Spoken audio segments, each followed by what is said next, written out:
చాలామందికి సింగిల్ పాదం పెట్టిన తర్వాత దీన్ని ఎలా సెట్ చేయాలో తెలుస్తలేదు అన్నారు కదా. ఇదిగోండి, మనం ఇది ఉంది కదా, ఇగో ఈ నట్టు ఈ పాదం, ఈ రాడుకి ఈ పాదం పెట్టినాం కదా. ఈ రాడును అనేది మనకి ఏ వైపు కావాలంటే ఆ వైపు తిప్పుకోవాలంటే ఈ సూదికి ఇక్కడ స్ట్రేట్గా లేదు కదా, ఇంకా కొంచెం పాదంకి ఇటు సూది రావాలి, ఇక్కడ సైడ్ రావాలి, లెఫ్ట్ సైడ్. మనం దీన్ని రైట్ సైడ్లో అనుకోవాలి. ఇలా ఉంది కదా, దీన్ని మనం రైట్ సైడ్ అనుకోవాలి. ఇలా ఈ రెండు మధ్యలో ఈ స్క్రూ డ్రైవర్ ఇలా పెట్టి దీన్ని ఇలా అనుకోవాలి.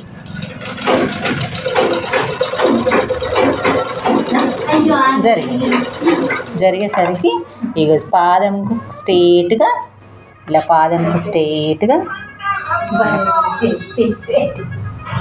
ఓకే, ఇలా కరెక్ట్గా పడితే పైపింగ్ కానీ మనకు సింగిల్ పాదం కుట్టుడు కానీ కరెక్ట్ పడుతుంది. ఇది ట్రై చేయండి.